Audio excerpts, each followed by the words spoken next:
Shalom shalom abakunzi bacu, abakunzi ba Shalom TV, murakomeye mumeze neza. Je nibaza ko mukomeye vraiment, nibaza ko mugowe neza. Hari haciye akanya tariko turaganira gose, ariko kandi wavuga ati isezerano ni deni. Nabasezaniye neza vraiment ko tugiye kusura guhaguruka gose dukore kazi umurego ariko babivuga. Rero nagarutse ndafitiye ikiganiro ciza, kiyago ciza ngomba ko tuganira, tuvugane tundi alors nous ndafise topic ngomba ko tuvuganako canke sujet ngomba ko tuyagako, ni sujet yerekeye ibi sinavuga ngo ibihe turimo ariko n'ibihe bigize no cycle y'ubuzima bw'umuntu, cycle y'ubuzima bw'umuntu bigizwe n'ibintu vy'imisi mikuru, les fêtes zitandukanye, ibirori bitandukanye, kandi ibirori usanga vy'ukuri bikenewe, ibirori bitandukanye bari mw'ino misi mikuru, wagomba rimwe na rimwe imisi mikuru heza umwaka, ama bonne année, donc ama nouvel an, ama Noël, ainsi de suite. Hagiye habazamo n'ivy'amapake n'ibindi, canke imisi mikuru wagomba y'abantu bitunganizaho nyene bakaja hamwe. Alors nibaza ko imisi mikuru itandukanye mu buzima bw'umuntu ni ikintu gikenewe vy'ukuri, ni ikintu gikenewe. Abantu bakorana bakiginana, abantu bakorana bagasangira, abantu bakorana bakavugana ingene umwaka uba uheze, canke bakavugana ingene Imana yarinze abantu mu muryango, canke usanga bakoranye famille imwe canke z'ibice zitatu, canke ugasanga ni imisi mikuru nyene individuel mu muryango ugatunganya umunsi mukuru wawo, bagasohoka bakanezerwa, ainsi de suite. Alors ni imisi mikuru bikenewe na mama makenewe.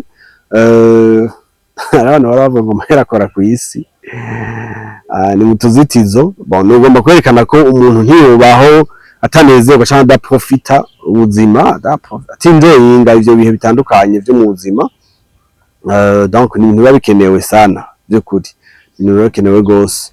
Mugabo rero hari igihe haza challenge y'uburyo, challenge y'uburyo, hari haza challenge y'uburyo. Imisi mikuru irahari ko siko y'ubuzima uko imeze, nta na rimwe ibihe bitazodukundira gufeta, nta na rimwe ibihe bizotubwira ngo ivy'imisi mikuru vy'iki birahagaze.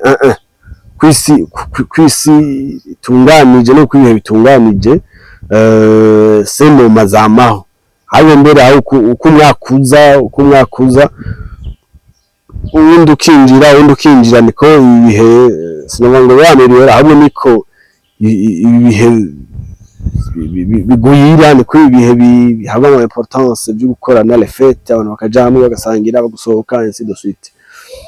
Mugabo iyi challenge nababwiye, challenge y'uburyo, ni challenge ikomeye ku buryo abantu batari bakingira n'abizi. Nk'ubu par exemple dufate nk'ino misi iheza umwaka, n'imisi iheza umwaka, ni misi abantu bana mwangiza twaza ati entre Noël na bonne année yatangura iki, ngira mvuge nabona ko hatangura Noël hanyuma bonne année. Nabona ko hatangura iyo misi mikuru ibiri irakurikirana, iregeranye iregeranye. Alors iyo misi mikuru rero nk'igiheze, urabona ko amezi akurikira mu kwa mbere, mu kwa kabiri, amezi bitaho na amezi y'ubushomeri. Abantu baba vy'ukuri baba bavuye mu bihe bagize ama dépenses menshi atari make, hanyuma rero bikabasaba ko ayo mezi vy'ukuri ubona umuntu wese muganira akavuga ati wapi abantu bamerewe nabi. Kubera iki? Ivyo bihe bitandukanye vy'ama dépenses abantu baba baheruka kuvamwo. Alors rero muri kino kiganiro ndagomba tuganire uduclé nka 4 canke 3, 4, 5, utuntu twa astuce umuntu ashobora gukoresha kugira ngo vy'ukuri umuntu ntatakare muri ama dépenses ngo yibagire ko hari ubundi buzima, kuko hirya y'ama dépenses, hirya y'imisi mikuru, hari ubundi buzima guys, hari ubundi buzima. Umuryango urakenera kubandanya ubaho, nubwo habaye umunsi mukuru, abana barakenera kubandanya barihirwa amashure. Bavyumva nk'ubu abana sana muri vacances, gano ndakigize turi mu bihe vyo guheza umwaka, mugabo ejo mu kwa mbere aho bagerera abana barasubira ku mashuri, abana bazokenera déplacement, urumva abana bazokenera dans bwa buzima busanzwe buca busubira bukademara.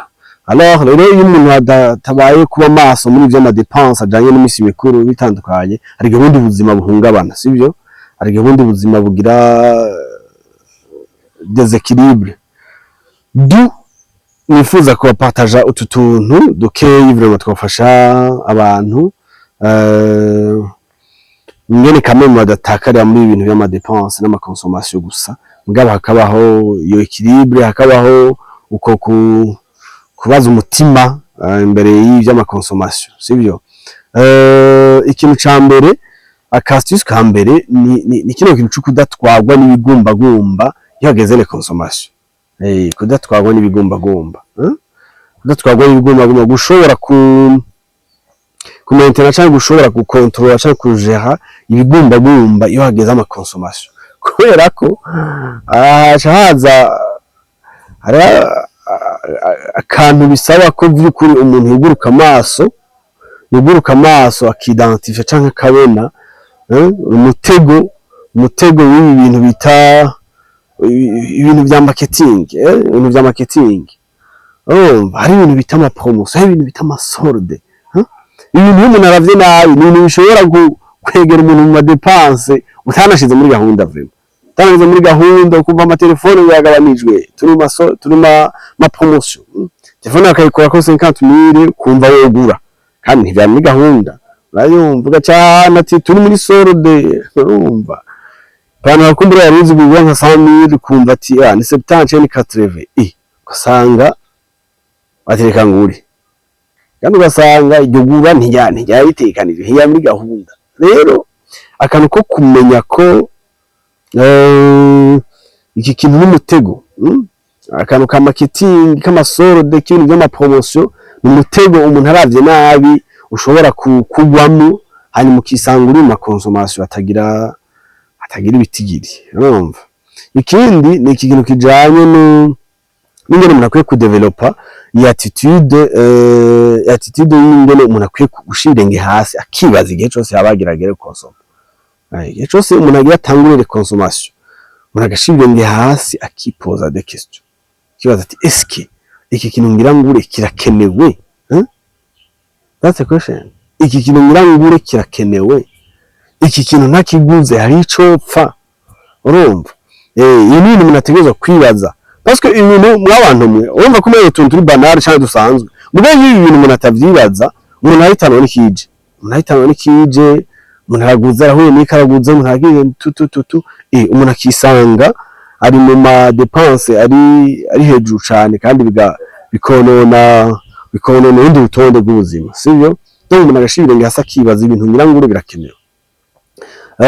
Bazi gituma bikenewe ko umuntu yibaza utubazo nk'utwo, nuko sinzi ariko adukira ko muri atari mu Burundi umuntu ashobora kwibaza, sinzi aho uherereye ko izi pratique zihari, mugabo twe nk'ubu twakuze hari ama pratique yuko par exemple ku munsi mukuru dans les familles abantu bateza kwambara impuzu nshasha par exemple, urumva. Iyo ni pratique twese twakuze tubona, mugabo umuntu ashobora gukesitiona akibaza, eske ni ngombwa hari umunsi mukuru abana bambara impuzu nshasha? Ni ngombwa hari umunsi mukuru nawe uri umupapa cyangwa uri umama shopping? Ni ngombwa by'ukuri? Hano ma pratique usanga afatanya n'ibyo marketing, twako turavuga abantu badushize mu mutwe, hari umuntu akimva ati kuri bona ni fo kwambara gahuzu gashasha, kuno we ifu kwambara impuzu nshasha. Mugabo bose pas nécessairement, sinibaza ko biri ngombwa ko ibyo bintu ari ibintu bidahinduka. Ku munsi mukuru no gufungura gutya kandi ntaho ujya hopa itagira kanyama, itagira kaboga. Ni example. Urabumva ariko nzi ko ibyo kubikora ari bibi by'ukuri, uje yo gupermese no kuri vraiment. Faites-toi ibihe vyiza kabisa, ufungure neza, wambaye neza. Mugabo ndiko ndakwereka ibintu hari ama pratique yinjiye mu bantu, umuntu ugaca usanga n'igihe ubushobozi bwawe butabimwemerera neza. Par exemple, umuntu ari força gukora ivyo bintu comme si umuntu akari força gukora ivyo bintu comme si ari cagezwe, comme si ari itegeko riri ahantu riri ngaho, umuntu ategerezwa kobeyisa, umuntu ategerezwa gukurikiza, alors que atari itegeko, sivyo? umuntu akavuga ati umunsi mukuru uraje les enfants bategerezwa kuba bambaye neza, bategerezwa kuberwa, bategerezwa kwambara ibintu bishasha, mais pas nécessairement sivyo, cyane tuzo gufungura gutya, ugasanga izo namane ni pratique twakuze twumva cyangwa zihari, kandi umuntu akabikurana nyine muri conscience, umuntu akabikurana kibaza ko il faut faire comme ça, il faut faire gutya na gutya na gutya na gutya. Mugavyo byose ni musanga byajanye abantu mu mitego y'amadepense sivyo. Akandi kantu nibaza ko gafasha ni kugira decision, ivuga ngo nubwo twinjiye mu bihe kanaka, par exemple nubwo dushikiriye umunsi mukuru kanaka, vraiment ni nouvelle an sivyo, canke ni Noël igeze, canke ni Pâques, pourquoi pas kugira i decision ivuga ngo nubwo ninjiye muri uno munsi mukuru canke twinjiye muri bino bihe, je vais éviter à tout prix kutaja mu madeni. Akora kandi ka astuce, umuntu akavuga ati à tout prix ndinjiye muri bino bihe, mugabo nzokonsoma uburyo nshoboye sivyo, nzogira ama dépenses tungana, mugabo je vais éviter, je vais faire ce que ntaja mu madeni. Urabumva iki naco kirahambaye, kubera ko nk'abantu mwe ibintu nubwo tutabivuga cyane nubwo tutabiganira kenshi, ibintu ko ndavuga vy'amafete vy'imisi mikuru, havuye haje hakurikiye ibintu des fois bijana abantu mu madepenses, mu madete, mu madeni, urumva mu madepenses maremare kuburyo abantu bashobora kwirota mu madeni. Cinatangaye aho n'abantu bashobora kwaka credit kubera umunsi mukuru, abo ati kwera kakabona nekegereje kabisa, reka nakaga credit ku kazi cyangwa avance, uravyumva ibintu nk'ivyo. Urumva cyangwa umuntu akavuga ati reka kugira no kwinezereza abana bamererwe neza, reka nakakadeni umugenzi, urumva. Kandi ugasanga umuntu yakuba bwa buzima ku standard yiwe ashoboye ico gihe, uravyumva. Nabivuze ko vy'ukuri kumererwa neza atari bibi igihe uburyo bigukundiye, mugabe igihe uburyo ubona bufisana bugarukira byo kunda ko muri ico gihe ubaho canke ukonsoma ibijanye naho hantu nyene uri kuragarukira, uravyumva. Donc reko mvuga nti ikintu cyo kugira target, ikintu cyo kugira decision ivuga ngo sinzoja mu madeni, c'est vraiment important. Ni ikintu gihambaye. Umunsi mukuru kana kurageze mugabo sinzoja mu madeni, uravyumva. Imiryango kana kiri kiravuga ko dukwiye kuja hamwe tugira umunsi mukuru cyane dukotize tutu, mugabo je fais haske jewe ntinjira mu madeni. Biba biragufasha n'abantu mwe, bisho bigufasha ko naho haba hageze gushopinga par exemple, pano kwavuze ko uzoshopinga nk'impuzu za 100,000 nk'akarorero, urumva ico gihe ico gihe urega kunegosia, ugiye ugasanga uko le marché meze wategerezwa ko dépenser 150,000 ariko alors que ufise 100,000 wiga kunegosia, avuga ati je vais négocier, yambuye ku isoko ugasanga ibintu birenze bya bintu, avuga ati je vais négocier parce que nakonsoma amahera arenze, urumva, donc arenze ayamfise kugira ngo sinje mu madeni. Urumva iyi decision kubaho wavuze uti ndirinda kuja mu ideni kubwa kino gihe twinjiyemo kanaka, ikintu gihambaye. Ugaca wiga kunegosia, kiga kunegosia kugira ngo vy'ukuri ukora ibintu bingana n'uburyo ufise ico gihe. Urumva akandi ka astuce ni uko par exemple nturashobora kuba wateguye umunsi mukuru sivyo, mugabo nk'iyo fete wateguye ukabona ko tije vraiment nkayitunganya ndo umwe par exemple, uravyumva, izo nkonsoma menshi, izo nkonsoma amafaranga menshi, uravyumva. Ushobora kuvutse kadukoreye hamwe n'undi muryango, twabwiye turi imiryango ibiri kumbure bizogabanya uburyo par exemple indi astuce, cyangwa ukavuga uti je nami ndashobora kumpartager ko ndiko ndategura kino kintu, urumva ukamusaba kugufasha gusutena par exemple, uravyumva, kugira ngo ugume kuri za standard zawe, ugume kuri bwa buryo ufise, nyamba uvuga uti jewe vraiment sigomba konsoma ibirenze ibi, urumva. Nibaza kwivya ari ibindi bintu bishobora gufasha by'ukuri kugira ngo umuntu ntiyisanga ariko aragwa mu consommation. Voilà, iyindi astuce nibaza ko ikomeye ishobora gufasha umuntu yageze ibintu by'amadepenses by'imisi mikuru n'iki,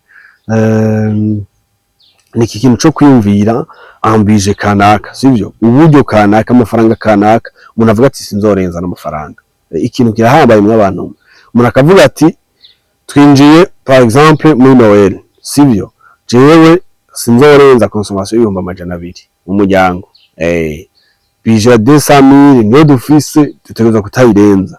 Iki kintu naco nyene ni ikintu c'inkora mutima. Donc ce bije 200.000 à ne pas dépasser. Très important.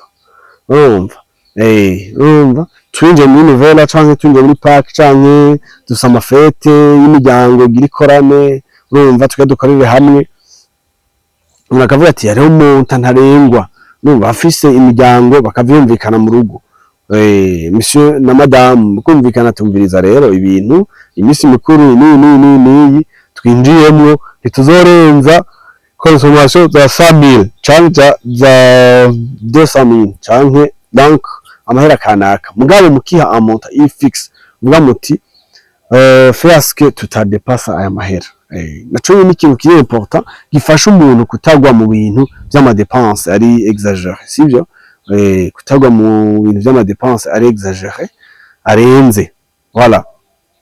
Ico rero naco ni ikintu nyamukuru vy'ukuri gifasha umuntu kugira ngo tugarde urutonde canke umuntu agumanye équilibre mu bintu bijanye na consommation y'amafaranga. Umuntu yisange yaguye mu bibazo, voilà. Ikindi kintu nibaza ko naco nyene ari clé ihambaye vy'ukuri numva ntogenda nka partage na nyene ishobora gufasha umuntu kutagira kutagwa mu dépenses umuntu atateguye canke ma dépenses y'umurengera. Ni iki kintu cyo kwamaho ufise plan B, nukuri kwamaho ufise plan B canke sinzi ko nocita kuba creative par exemple. Uravyumva sinzi nocita mugabo par exemple kandi nakubwira ushobora kufise nk'ahantu par exemple urusohokanira abana, sivyo? Kavuga ati twebwe ku munsi mukuru none abandi badusohokera ngaha, sivyo? Ni gute selon canke selon le montant ufise canke amafaranga ufise ico gihe ushobora ati twadusohokera aha harazimvye gutyo mugabo ni gute ba bana bo guma muri ya mood nkabasohokana mugabo tugasohokera handi hantu hangana n'uburyo ufise kwa creative. Uravyumva ico ni ikintu gihambaye. Canke abana baramenyerejwe ko umunsi mukuru kanaka nda shopping, sivyo? Ndagura impuzu nshasha naho nasumira par exemple muri prenons muri le Parisien niho naharangura impuzu nkagura abana iki ni gute dushobora kwindi plan B vuga uti abana ndagumye muri ya mood yo kubagurira gahuzu keza mugabo ni gute no hindura isoko nahandi hantu uja kugurira ni eske nje kwa Sioni eske nje mu Vumera eske genre ibintu nk'ivyo, urumva? Zero leta plan B canke kuba creative ubu umuntu akavuga ati ni gute za bintu nobikora mugo nkabikora mu buryo ico naco ni kindi kintu nindi clé ntiwabihevye mugabo bikora imindi faso. Uravyumva? Ikora imindi faso. Hanyuma umwana wari muto canke genre ivyo imiryango yaramenyereye ntivyahebwe mugo vyakozwe cyanafatanye na ca kindi. Par exemple mwaramenyereye nk'ubu fendane hari imiryango ikikorana ugasanga muri famille wewe ni wahora utumira umuryango 1 2 3 4 5 yose kazi wawe hanyuma atama contribution par exemple bakaza ukabana ukafata neza ugateka mukanywa mukagira iki mukamererwa neza gute ushobora kuvuga uti tumentene ca kintu shuko imiryango ikorana mugo cette fois nyamara handi batumira n'imiryango 5 canke 6 bose baza rigenda bafata neza kino gihe uburyo bwawe utari ko burabipermeta ni gute ushobora kuvuga uti ubu nzobatumira mu muryango wose contribute sinzwe mu mbaho kana cyangwa cyo gukorana cyo kumererwa neza ntimwagihevye mugabo muragikoze mugabo cette fois ugize une sagesse urumva ati sigenzo so gutumira imiryango 4 canke 5 hayiro musorore bigende gutyo mugabo ubu on va partager tuzopartager les dépenses par exemple et cette fois umuryango wose uzocontribute. Uravyumva donc quoi creatif mugabo ibihe vyiza bikagumaho mugabo muriko murumva target ni uko vraiment abantu batagwa mu dépenses y'umurengera sivyo ama dépenses atateguwe canke ama dépenses mu nyuma abasubiza mu kibazo asubiza mu kibazo imiryango kuko après imisi mikuru donc ubuzima bw'imiryango burabandanye ivyo niko ndavuga amashuri y'abana arakomeza bavyumva amalwaye y'amazu tubaye arakomeza ntashagara urumva wewe nzo mubwira ngo urumva ngo twaduhitiye mu minsi mikuru vraiment ngo rano ngo bone ngo ivyo yatugiriye ngo naweri ngo twadepanshije no atama depanira amazi ivyo nuzoza kubibarira aradodora ro premier canke lo deux canke lo trois bavyumva ibaze nko par exemple aho abantu bariha amalwaye le 3 canke le 4 sivyo donc z'ukwezi umuntu aba yinjiye mu gari ukwezi guheze. Ibaze rero nk'ubu iyo mission tuyigize turi mu mpera z'umwaka turi lo 31 uno munsi ndagize lo 31 December. Ibaze nk'ubu umuntu bishuza lo 4 nta mwene inzu agazoca lo 4 janvier amahera nawe wakubise umunezero wanezerewe ngo muri mukabonane mwariye mwasohotse abana babagura impuzu wagize iki mugabo na loyer urayiriye. Imagine ico kintu loyer fye urayikuyemo mwafunguye mwariye abana babagura impuzu mwasohotse mumere neza mugabo hari responsibility vraiment wibagiye hari inshingano zawe wibagiye ni ikintu kibi gose vy'ukuri ni ikintu kibi. Alors iyo moderation canke iyo kiribwe murumva ko igaruka yakenewe. Ikintu cyanyuma nagomba guhereza ko ni donc nabonye igifasha muri ibintu byo ku donc vraiment consommation ni ikintu cyuko umuntu yamana les projets d'avenir umuntu yamana imigambi y'ibintu agomba gukora biri ngaho byanditse nyamba abantu bubatse mu maragane ko na madame uvuga muti muri projet turafise iki sivyo. Par exemple ibaze nk'abantu bafise projet yo kugura nk'iparcelle ati twe turi muri target yacu actually no kugura parcelle wenda murabizi naho haza ayo ma dépense naho habambe haza iyi misi mikuru mura dépense mugabo muranigutsanya muti yawe wibuke target dufise ntiduhereze kwigurira akaboga gusa no kwimererwa neza ntiduhereze kwambara gusa mugabo wibuke target dufise ko par exemple nk'uno mwaka tuvuga tuti tuzogura parcelle uravuga ushobora kuvuga muti target yacu niyo kugura imodoka yakaba ari projet ngaho rero naho hagera ivy'imisi mikuru tuko turavuga naho hagera ibi donc ibi bihe biguma bidusaba ku dépense navuze ko ibintu bizohagarara vyamaho bidusaba ku dépense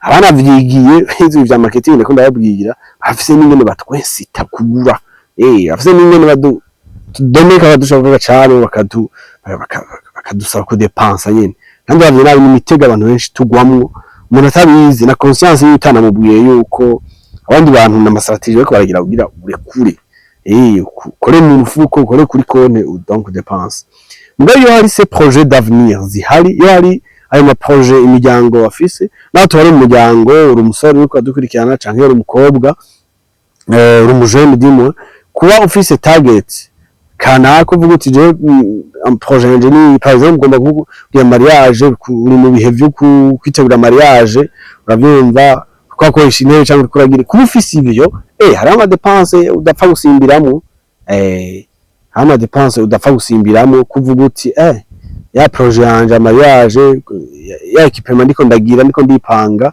ndavye nabi bica bifara uravyumva ndavye nabi bica vyononekara sivyo kugira les projets d'avenir ziri ngaho zihari nk'umuryango mufise target mufise cyangwa muri umusore cyangwa umukobwa ufise ibi ndavyine birafasha iyo hageze bya bihe byo kudepansa uburyo bwinshi wisanga hari ibindi bintu kamwe mu hagaciro uvuga uti na depansa mugabo ifoko garukana ibirenge hasi. Voilà ni byinshi umuntu ashobora kuvyimba mu mizi akavyumvira ariko reka jewe garukirize ngaho twa twastisi dukeyi mugabo bref pour ibihe by'amafete twiye guplanifya umuntu atabitegure iby'imisi mikuru yategurwa sivyo ubuziti umunsi mukuru kanaka uzoshika canke hari ikintu mu muryango ko bategurwa kanaka si ibintu bikorwa ko gutyo ubizi rero planifie vuga ati bimwe ko ndavuga ikigihe kanaka tuzogira ama dépenses mugabo ntazorengaya sivyo canke tuzoshopinga tuzogira gute tuzobikora muri buno buryo planifie uravyumva ibintu bitegurwe byorganizwe neza abantu babe creative uravyumva babe creative umuntu yiga ama plan B ngene iki kidakozwa kiramplasa n'ikindi mugabo ibintu bikaguma vyagenze neza voilà kugira ngo vyukuri turabe ko jamangana n'abantu kandi ibintu mvuze nibaza ko abantu benshi murabizi hari igihe vyukuri ibintu vy'imisi mikuru bitwara abantu ma dépenses ibintu vy'ukorana n'abantu bitwara abantu ma dépenses atari mu biharuro kisangano baragiye mu madeni barajyaraguwe kandi murabona ama channel dufise vraiment abantu batuganiza ibintu nk'ibi vy'ingene donc umuntu akwiye kugira ama discipline umuntu bijanye no kubaho gusanzwe n'ama dépenses asanzwe n'iki kugira ngo umuntu yamagaruka sivyo na dépenses mugabo garuka ati eske siniko nda dépenses ama limite ubushobozi ndabufise, ibintu ntibava bishira amadeni, sivyo? Ibintu ntibava bishira amadeni, donc umuryango mukaga, simava nishinga kudepansa ejo niwaye ndayibure, so urumva, simava nishinga kudepansa ejo mbure minevare y'abana ibe skandale, ibaze nk'umwana wamwirukanye atari bukene busanzwe, urabiza mu challenge y'ubukene arabaho, mugabe baze umwana baramwirukanye, hanyuma ati to trouve wicaye ukiyumvira neza, ugasanga by'ukuri hari ahantu wadepanshije utari kudepansa, ahantu wegizaje ahantu utashize mu rutonde, cyo bari ikintu kibi cyane. So nuko komere aza kuraba kino kiganiro kumbure utarinja muri mu bihe by'imisi mikuru kana no imisi mikuru ntihera, si ivy'amanovela gusa ntihera, habari nani ma dépenses by'ukuri vy'imiryango ikorana na janvier yose ngiringi heri imiryango iriko irakorana iriki tusa mu association kanaka abantu bakorana bifurizanya umwaka mwiza, umwaka mushasha mwiza nsizo suite, no kuvuga imisi mikuru ntihera, ibindi ko ndavuga zubona pake yinjiyemwo, urumva zubona ikirije, zubona ni cycle vraiment idahera kandi gumitujana muri cya kintu cy'ama dépenses. So guys, nuko rero mugire umugisha, tukaba ariko uraraba kino kiganiro ari rya mbere udukurikiranye, n'ukuri wibuke kugipartage abandi ariko kandi ataco bigutwaye ugire subscribe kugira ngo igihe cyose haje iganiro gishasha ubibone, ucuronka akantu kakumenyesha iganiro kije ari gishasha. Voilà, ego nuko kugira ngo twubake community nini, hanyuma tuzi turasangira ibintu nk'ibi by'ubuzima na masitisi y'ubuzima asanzwe, mugabo nibaza ko umuntu yumvirije byo kurataba ikintu amufasha. Nuko bye bye, ciao ciao, Imana ibahezagire.